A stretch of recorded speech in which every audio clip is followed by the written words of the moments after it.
स्वागत है आप सभी का मेरे कैरियर हब के इस यूट्यूब चैनल पर। जैसा कि मैंने डाइस के कुछ क्वेश्चंस 2 क्वेश्चन कॉन्सेप्ट के साथ ऑलरेडी वीडियो बना चुका हूँ। ये तीसरा वीडियो होने वाला है और इसमें मैं डाइस के सारे क्वेश्चंस के कॉन्सेप्ट्स क्लियर कर दूँगा।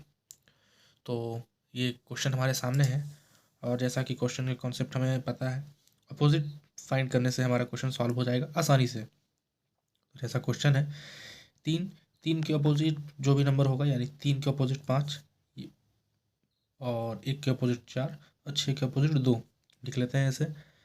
ये कि 6 के अपोजिट 2 रहने वाला है, 1 के 4 और 3 के 5।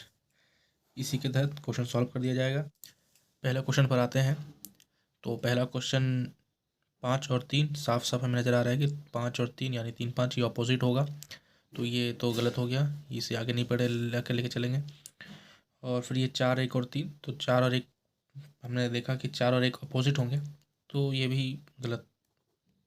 इसके बाद 6 4 2, तो जैसा कि 6 और 2 आखिर में अपोजिट रहेंगे तो बगल में तो नहीं हो सकते, ये भी गलत। इसके बाद 1 2 5, 1 2 5, तो देख सकते हैं कि कोई आसपास तो अपोजिट में नहीं बना रहे हैं, यानी ये सही है। इसके बाद 6 4 और 3, तो 6 4 3 के लिए देखते हैं 6 4 3, 6 को अपोजिट 2, 1 4 का अपोजिट 3 का अपोजिट, यानी कोई किसी का अपोजिट नहीं बना रहा, यानी ये क्वेश्चन भी सही हो गया। तो ये कॉन्सेप्ट आपको क्लियर हो गया। तो आपको करना ये है, ये क्वेश्चन यानी ये वाला क्वेश्चन आपको होमवर्क में बनाना है, यानी आपको प्रैक्टिस करनी है इस क्वेश्चन की। आप इसका स्क्रीनशॉट ले सकते हैं और घर में बनाइए और कमेंट बॉक्स में इसका आंसर ज़रूर लिखिए। अगर आपको आता है तो बहुत अच्छी बात है, अगर आपको नहीं आता तो आपको सीखने को मिलेगा और अगली वीडियो में इसका सॉल्यूशन दे दूँगा, और नहीं तो आप इसका सॉल्यूशन करिए। और आपको अगर आता है तो अच्छी बात है, आप इसे कमेंट में लिखेंगे तो आपकी प्रैक्टिस हो जाएगी। और इस टाइप के क्वेश्चंस 1 मार्क्स आपको कन्फर्म कराते हैं, क्योंकि ये आपको इसके कॉन्सेप्ट फिक्स है, इसके बाहर कॉन्सेप्ट नहीं जाने वाले, तो इसका आंसर आप ज़रूर से ज़रूर लिखिएगा। और मैं कुछ आपको हिंट दे देता हूँ, यानी हेल्प कर देता हूँ। 2 के अपोजिट 4, 6 के अपोजिट 1 और 5 के अपोजिट 3, इसी के तहत आपको ये देखना है और सॉल्व करके इसे जवाब कमेंट बॉक्स में ज़रूर लिखना है। आगे बढ़ते हैं। ये रहा आपका अगला सवाल। ये अलग अलग प्रकार का डाइस है ये, तो इसके कंसेप्ट भी थोड़े अलग हैं और ये सबसे कंफ्यूज करने वाला टाइप है ये। इस टाइप से काफ़ी बच्चे कंफ्यूज हो जाते हैं और ये इसको आपको समझना होगा अच्छे से कि आपको इसमें अपोजिट कैसे फाइंड करना है। तो आप हमें ये बीच का नंबर यानी 4 जो नंबर है इसको हम पहले देखेंगे और देखेंगे इससे कौन कौन से नंबर इससे बगल में एडजेसेंट में है, यानी ध्यान से समझिएगा इसको। ये सबसे कंफ्यूजिंग टॉपिक वाला है, यानी ये डाइस एग्ज़ाम में आता है और अच्छे अच्छे बच्चे इसमें गलती कर बैठते हैं। बहुत टफ तो नहीं है, लेकिन हाँ एक से थोड़ा अलग है इसका कॉन्सेप्ट। 4 4 का अपोजिट 3, यानी सॉरी 4 के बगल में 3, बगल में 6, बगल में 5 और बगल में 2, यानी इस 4 के बगल में ये सारे बगल में हैं, तो इसका मतलब इसके ये यानी 4 का अपोजिट 1 होगा। जो बीच वाले नंबर के कांटेक्ट में नहीं है वो ही इसके अपोजिट में रहेगा। उसी प्रकार से अगर हम 5 को देखें तो कहीं ना कहीं ये इसके बगल में है, यानी ये इसके देखिए शायद बाउंड्री शेयर कर रहा है। देखिए ये बाउंड्री शेयर नहीं करनी चाहिए, ये भी शेयर कर रहा है, ये भी कर रहा है, ये भी कर रहा है, यानी 5 का अपोजिट 3, जो कि कोई बाउंड्री शेयर नहीं कर रहा। 5 का अपोजिट 3 हो जाएगा और फिर बच गया एक नंबर यानी 2, तो 2 का अपोजिट 6 होगा। जाहिर से बात, अब 6 नंबर हैं तो वो ही एक होने वाला है। समझ में आया आपको? मैं रिपीट करता हूँ इसको। देखिए इस टाइप के क्वेश्चन में ये अब थोड़ा कंफ्यूज करने वाला है। ये 4 जो नंबर होगा यानी बीच के नंबर को उठाएंगे हम, वो सबसे आसान तरीका है। 4 उठाया उसे, उसके एडजेसेंट यानी उससे जो बाउंड्री शेयर करेंगी वो इसके अपोजिट में नहीं हो सकती। 6 नहीं हो सकती, 3 नहीं हो सकता, 2 नहीं हो सकता और 5 नहीं हो सकता। सिर्फ कौन? एक। 4 के अपोजिट एक ही रहेगा क्योंकि वो इसके साथ डायरेक्ट बाउंड्री शेयर नहीं कर रहा। उसी तरह से 5 को देखेंगे, 5 2 नहीं कर रहा, 1 नहीं कर रहा, 4 नहीं कर रहा, 6 नहीं सॉरी 1 कर रही है, 2 4 और 6 यानी 3 नहीं कर रहा, तो 5 का अपोजिट 3 हो जाएगा और बच गया 2, तो 2 का अपोजिट 6। तो ये इसका कॉन्सेप्ट है। अब ये कॉन्सेप्ट आपको बहुत समझने की ज़रूरत है। अब ये समझ गया तो क्वेश्चन आपका आराम से बन गया, कुछ बचा ही नहीं क्वेश्चन में। अब चलिए देखते हैं क्वेश्चन में क्या पूछा है। हमें डेटा पता है 4 2 और 1, 2 के अपोजिट 6 है, 4 का अपोजिट 1 है और 2 के अपोजिट 6 1, 4 और 1, देखिए गलत हो गया, ये पता चल गया बस। बाकी सेम कॉन्सेप्ट, अपोजिट पता चल गया, कुछ कॉन्सेप्ट कुछ बचा ही नहीं, गलत है ये।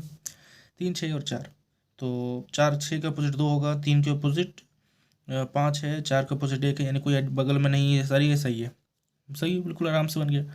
6 1 और 2, 6 1 और 2, 2 और 6 अपोजिट हैं, नहीं सब बगल में हो सकते, गलत हो गया। 5 4 2, देखिए 5 4 और 2 क्या है इसमें, 4 के अपोजिट 1 है, 5 के अपोजिट 3 है, 2 के अपोजिट 6 है, सारे के सारे अलग है, वो एक दूसरे के एडजेसेंट नहीं है, बिल्कुल सही है ये। 3 6 और 1, 3 6 और 1, तो 3 है, 6 है और 1 है, यानी 3 के अपोजिट 5, 6 के अपोजिट 2 और 1 के अपोजिट 4, बिल्कुल सही। बस इतना ही सा क्वेश्चन था, सॉल्व हो गया। इसके बढ़ते हैं आगे हम हम आगे देखते हैं इसके बाद वाला अगले क्वेश्चन की कॉन्सेप्ट तरफ। क्या कहता है। और ये क्वेश्चन जो कि पिछले क्वेश्चन की तरह ही है बिल्कुल देखने में, बस इसमें कुछ अलग होगा। और ये अगले टाइप का क्वेश्चन यानी नेक्स्ट टाइप का क्वेश्चन है, और ये बहुत इंपॉर्टेंट भी है। और इस टाइप के क्वेश्चन सब ज़्यादा आ रहे हैं, क्योंकि वीडियो ज़्यादा लंबा ना हो इसलिए मैं इसे बताऊंगा कि पहले अपोजिट फाइंड करके लिख लेते हैं हम, कि जो हमें आता है पहले से कि 4 का अपोजिट 2, 5 के 3 और 1 के 6, ये तो हमें आता है ऑलरेडी, इसे लिख लेते हैं। और चेक करते हैं क्या ये जितने भी क्वेश्चंस हैं इस रूल को सेटिस्फाई करते हैं या नहीं, चेक करते हैं। 5 1 और 2, 5 1 और 2, हाँ भाई ये तो सेटिस्फाई हो गया, भी सही है। 5 4 6, ये भी सेटिस्फाई हो गया, बगल में अपोजिट नहीं बना रहे, भी सही है। नेक्स्ट भी 2 1 3 सही है, 2 3 ये भी सही है, और 2 6 5 ये भी सही है, बिल्कुल सही है। तो क्या सारे के सारे सही है? नहीं, ये सही नहीं है। अब इसमें एक इंट्रोड्यूस करेंगे नया मेथड। इस मेथड में हम चेक करेंगे, इसका नाम है क्लॉकवाइज मेथड, इसे कहते हैं क्लॉकवाइज मेथड।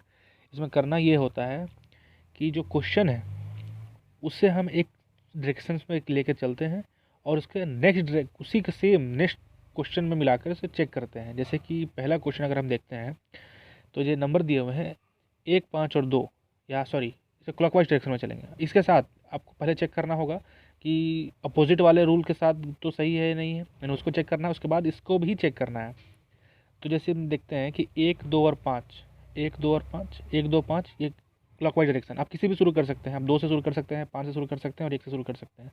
मैं 1 से सुनता हूँ, तो इसमें 1 2 और 5। अब इसमें हम चेक करेंगे कि जिस डायरेक्शन में यानी क्लॉकवाइज डायरेक्शन में चलते हुए हम जिससे देखा कि 1 2 5 आ रहा, तो क्या क्लॉकवाइज डायरेक्शन में ये भी 1 2 5 आएगा? 1 2 5 नहीं, देखिए क्वेश्चन के हिसाब से 1 5 और 2 मिला, और हमें चाहिए 1 2 और 5, हमें क्लॉकवाइज डायरेक्शन चलना है, ये गलत हो गया। इसके अलावा ये अपोजिट पहले चेक कर लेंगे, उसके बाद हम देखेंगे ये तरीका। उसके बाद नेक्स्ट क्वेश्चन में देखते हैं कि जो अपोजिट दिखने का तरीका है, उसके बाद से कि अब हम देखते हैं कि 4 6 और 5, यानी नेक्स्ट क्वेश्चन में 4 6 5 वो उसमें मैच करता ही नहीं करना है, वो आपको मिलाना होगा, ये आपको समझना पड़ेगा। आपको पहले अपोजिट फाइंड करने के बाद इसको देखना बहुत ज़रूरी हो जाता है। और इस टाइप का क्वेश्चंस आपको देखने में एग्ज़ाम में मिल जाएंगे फ्री के मार्क्स इसलिए क्योंकि इन सारे क्वेश्चंस का जल्दी कह सकते हैं कि अब कंसेप्ट नहीं बदलता। तो अब देखिए 4 5 4 6 और 5, यानी 4 6 और 5 क्लॉकवाइज डायरेक्शन में, 4 6 और 5 बिल्कुल सही है। देखिए पहले 4 फिर 6 फिर 5, 4 6 5, यहाँ भी 4 6 5 क्लॉकवाइज डायरेक्शन में, बिल्कुल सही है ये। 4 6 5 4 6 5 सही हो गया। नेक्स्ट क्वेश्चन 1 3 और 2, 1 3 और 2, हमें देखना है 1 3 और 2 मिल रहा है या नहीं मिल रहा। 1 3 और 2 डायरेक्शन बना लीजिए, 1 3 2 क्लॉकवाइज डायरेक्शन से 1 3 2 खोजते हैं यहाँ पे। 1 3 2 1 3 2 1 3 2 नहीं मिला, 1 3 2 नहीं, मुझे 1 2 3 मिल रहा है, जो कि हमें 1 3 2 चाहिए था, तो ये गड़बड़ हो गया, नहीं हुआ। हमें क्लॉकवाइज डायरेक्शन ही चलना है, इसके अलावा और नहीं कर सकते। क्वेश्चन में जैसे क्लॉकवाइज मिलेगा वैसा ही हमें क्वेश्चन में खोजना है। 1 3, उसके बाद देखिए 2 3 1, क्या 2 3 1 मिल रहा है? 2 3 1, 2 पहले फिर 3 1, क्लॉकवाइज डायरेक्शन घूमने के बाद 2 फिर 3 फिर 1, 2 फिर 3 1, बिल्कुल 2 3 1 मिल रहा है, मैच कर रहा है, यानी बिल्कुल सही हो गया। अगले क्वेश्चन की तरफ बढ़ते हैं। 2 6 और 5, देखिए 2 6 और 5, पहले 2 फिर 6 फिर 5, यहाँ भी 2 6 5 होनी चाहिए, पहले 2 फिर 6 फिर 5 है क्या?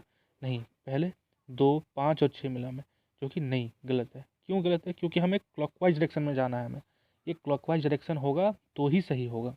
2 6 5 2 6 5 2 6 5 तो नहीं मिला, नहीं 2 6 5 हमारे पास, उसमें 2 5 6 है, हमें 2 6 5 चाहिए, तो ये गड़बड़ यानी गलत हो गया। इस टाइप के क्वेश्चन एग्जाम में आते हैं। अब आपको करना ये है कि इस टाइप के जो क्वेश्चंस उसकी प्रैक्टिस की बहुत ज़रूरी होती है। अब जितना प्रैक्टिस करेंगे ये क्वेश्चन उतना क्लियर होता जाएगा। तो आपको करना क्या है, आपको ऐसा कुछ नहीं, प्रैक्टिस करनी है। प्रैक्टिस कहाँ से, आपको मैं ये क्वेश्चन दे रहा हूँ, आप इसे प्रैक्टिस करिए और इसका आंसर आप कमेंट बॉक्स में नीचे लिखिए। मैं चेक करूँगा कितने क्वेश्चन सही है, यानी कितने लोगों ने सही जवाब दिया है, और मैं इसका सोल्यूशन अपने नेक्स्ट क्लास में अगली वीडियो में मैं ज़रूर डाल दूँगा। और ये क्वेश्चन इसलिए इंपॉर्टेंट हो जाता है क्योंकि अगर रीजनिंग की बात करें, एक ऐसा सेक्शन है जहाँ पर आपको पूरे नंबर मिल सकते हैं, तब जब आपको कॉन्सेप्ट्स पता हो तो अगर आप बात करें अलग अलग टॉपिक्स की, तो इसमें कुछ फ्री के मार्क्स होते हैं, जैसे कि मिरर इमेज, डाइस, कैलेंडर और कटिंग, पेपर कटिंग्स। ये सब क्वेश्चन जो होते हैं फ्री के मार्क्स होते हैं, क्योंकि अब ये कॉन्सेप्ट फिक्स होते हैं। अब आपको करना ये है कि प्रैक्टिस करनी है इसकी। और चूंकि ये वीडियो बहुत ज़्यादा लंबा हो गया, इसलिए मैं इसके एक और टॉपिक बच जाता है, यानी एक और कॉन्सेप्ट बन जाता है, जिसे एंटी क्लॉकवाइज मेथड कहते हैं। वो बहुत इंपॉर्टेंट है और थोड़ा सा कन्फ्यूजिंग भी है, तो उसे मैं अगले क्लास में कवर करूँगा, और इसके साथ कुछ आपको प्रैक्टिस के लिए क्वेश्चंस लेके आऊँगा, क्योंकि बहुत इंपॉर्टेंट है और एग्जाम पर्पज से तो बहुत ही ज़्यादा इंपॉर्टेंट है। ऐसे क्वेश्चन एग्जाम में आते हैं। तो जुड़े रहिए मेरे चैनल के साथ, और अगले क्लास पे मिलते हैं आपसे। तब तक के लिए सब्सक्राइब करें चैनल को, और हाँ, जवाब ज़रूर लिखिएगा कमेंट बॉक्स में। इससे क्या होगा, आपको प्रैक्टिस हो जाएगी। बहुत बहुत धन्यवाद।